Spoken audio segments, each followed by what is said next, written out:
Breaking the jargons में आप सबका स्वागत है। हर रोज मैं आपको कुछ जार्गन्स ब्रेक करके बताता हूँ, सरल भाषा में समझाता हूँ कि इन शब्दों के क्या मायने हैं। क्योंकि अगर आप नए नए शेयर बाजार में आए हैं तो आप घबरा सकते हैं इन शब्दों को सुन के और फिर कहेंगे कि पता नहीं इनके मतलब क्या है। तो देखिए, रूल ऑफ द गेम समझना बहुत जरूरी है, इसीलिए जार्गन्स को आपको जरूर समझना चाहिए। आज का जो टॉपिक है वो ये है कि मिड कैप क्या है, स्मॉल कैप क्या है, लार्ज कैप क्या है और पेनी स्टॉक क्या है। तो कोशिश करूंगा कि ये चारों चीजें आपको एक बार में देखिए समझा दूं। देखिए, आपको समझना चाहिए लार्ज कैप से। तो लार्ज कैप क्या मतलब है? लार्ज मतलब बड़ा, कैप मतलब मार्केट कैपिटलाइजेशन। तो ऐसी कंपनी जिसका मार्केट कैपिटलाइजेशन बड़ा हो, यानी बड़ा वैल्यूएशन हो, बड़ी कंपनी हो, तो वो होता है लार्ज कैप। तो इसका परिभाषा है, हालांकि देखिए, हम लोग लूजली कभी कभी छोटी कंपनी को भी जो थोड़ी बड़ी होती है उसको लार्ज कैप बोल देते हैं, लेकिन परिभाषा ये कहती है कि 20,000 करोड़ से ज्यादा का मार्केट कैप जिस कंपनी का होगा उसको हम लार्ज कैप कहेंगे। तो लार्ज कैप के फायदे भी आप समझ लीजिए। लार्ज कैप कंपनी जो होगी वो थोड़ी स्टेबल कंपनी होगी, इसलिए देखिए इतनी बड़ी मार्केट कैपिटलाइजेशन वो पहुंची है, इतनी इतनी बड़ी कंपनी बनी है।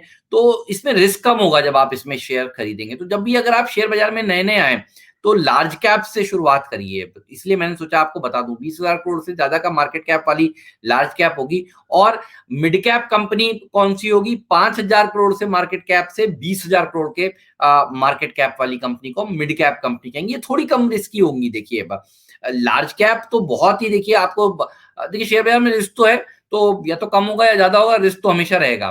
तो कम रिस्की है लार्ज कैप, थोड़ी कम रिस्की है मिड कैप, स्मॉल कैप ज्यादा रिस्की होते हैं।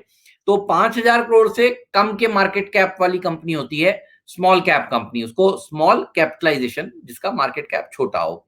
तो यहां पर देखिए थोड़ा रिस्क ज्यादा होगा स्मॉल कैप में।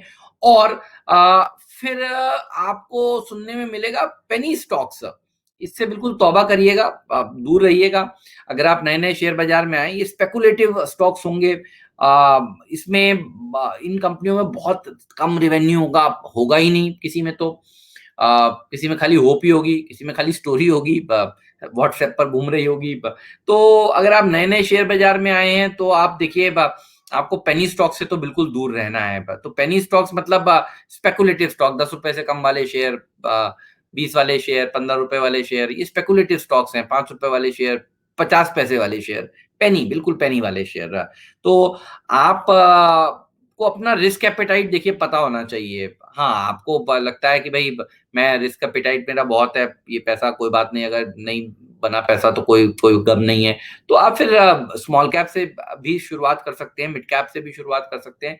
लेकिन अगर आपका रिस्क एपेटाइट बहुत कम है, आपने बहुत गाढ़ी मेहनत से पैसा बनाया और आपको लगता है कि नहीं नहीं ये लूज हो जाएगा तो बहुत आपका नुकसान हो जाएगा, आप रह नहीं पाएंगे, तो फिर आपको देखिए लार्ज कैप से शुरुआत करनी चाहिए। लेकिन ये सारी चीजें जो आप सुनेंगे टीवी चैनल्स पर लोगों को कहते हुए, कोई मिड कैप बताइए साहब, कोई स्मॉल कैप बताइए, तो ये कैपिटलाइजेशन से देखिए इसकी परिभाषा तय होती है। हालांकि बहुत स्ट्रिक्टली लोग इसे फॉलो नहीं करते हैं कि 5,000 करोड़ का मतलब 5,000 ही, 4,000 करोड़ वाली को भी स्मॉल कैप होती है और 6,000 वाली को भी कई बार लूजली स्मॉल कैप या मिड कैप बोल दिया जाता है।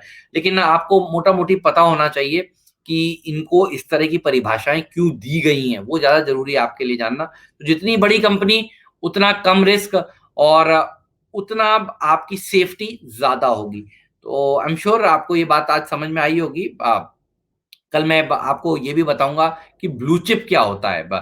तो ये सब फ्रेजेस हैं जो आप टीवी पे सुनेंगे, बड़े बड़े एनालिस्ट एक्सपर्ट्स आपको बताते रहेंगे कि you should always buy blue chip stocks. तो ब्लू चिप्स क्या है, कल बताऊंगा। थैंक यू इस वीडियो को देखने के लिए। अपने दोस्तों में जरूर शेयर करिएगा। अगर अभी तक आपने सब्सक्राइब नहीं किया इस चैनल को तो जरूर सब्सक्राइब का बटन दबाइएगा। Thanks a lot, bye bye.